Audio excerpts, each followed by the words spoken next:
элдик медицинанын жанагы арсеналынан, элдик медицинанын каражаттарынан бул байыркы грек медицинасы чыгат, байыркы Египет медицинасы, байыркы Индия медицинасы, андан берирээк арабтардын медицинасы, Иран медицинасы, анан жада калса табигый медицинанын атасы деп аталган Тибет медицинасы, биздин эле моңгол, түрк элдеринин медицинасы, анын ичинде кыргыздын табыпчылыгы дагы ошол элдик медицинанын каражаттарына негизделип чыгат.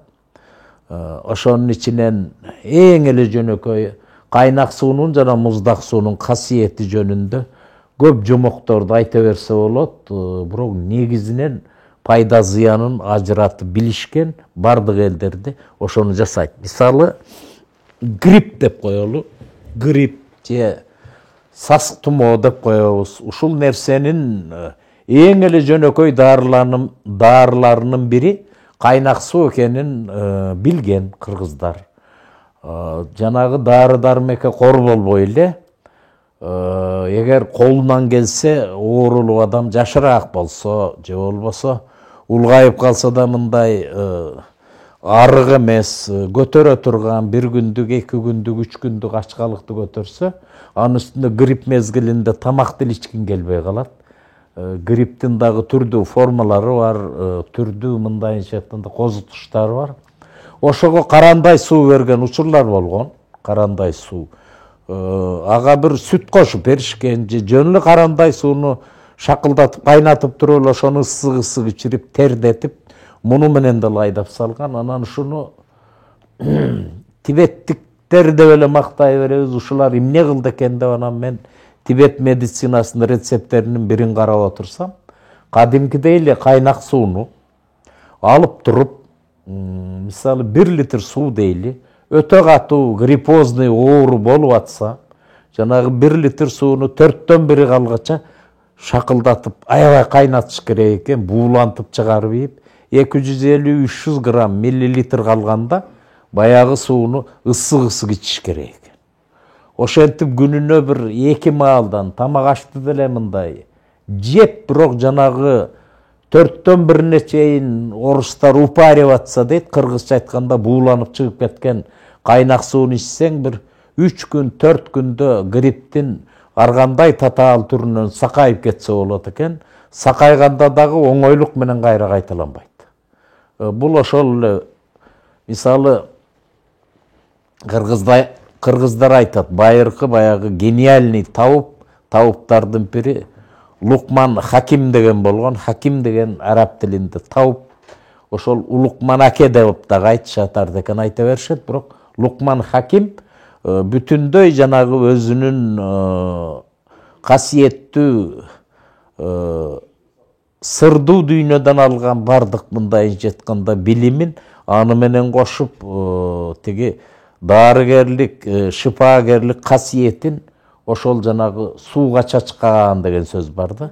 Ал эми мунун өзү Индия мифологиясында башкараак айтылат. Анда Индияда ошол ааламды прогноздоп, ааламды жасаган кудайлардын эң негизгиси жер ааламынын кожоюну Брахма бардык дары дармекти сууга таштаган дейт.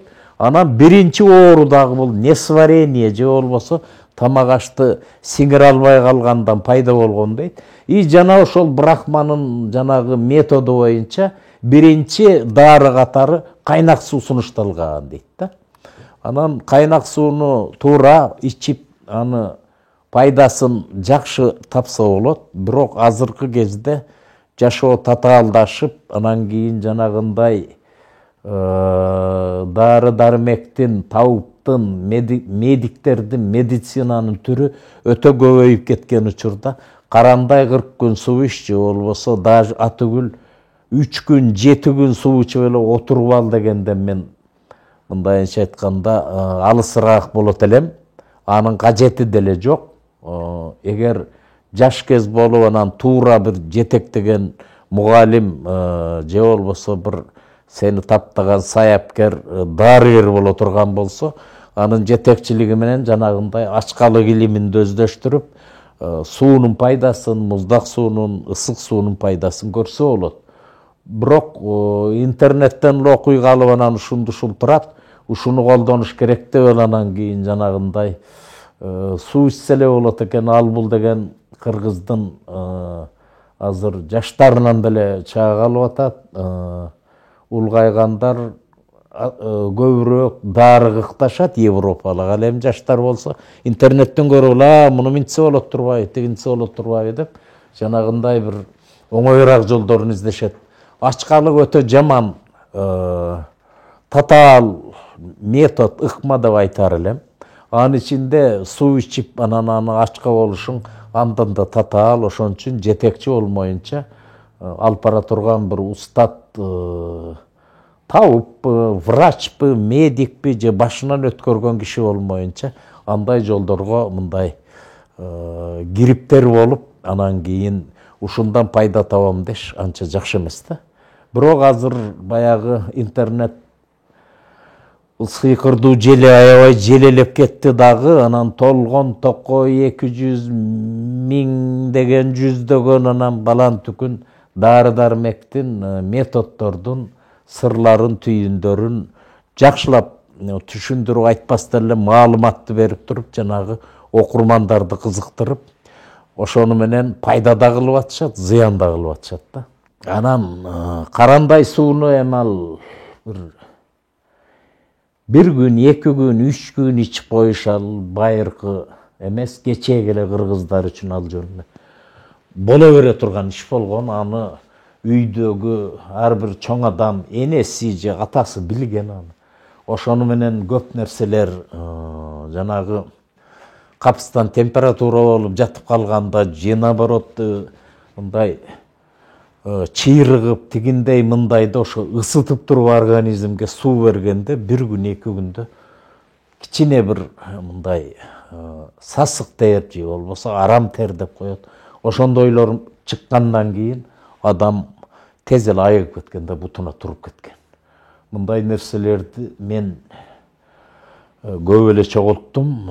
Аны эми баягы мындай тарых үчүн, кыргыздын элдик медицинасынын күчүн далилдеш үчүн эмес, мындай келечек муун билсин үчүн аны чыгарабыз деген ойдомун. Буйрукса муну мындай текстке кадимкидей жанагы китепке чыгарып койсо боло турган фактылар да.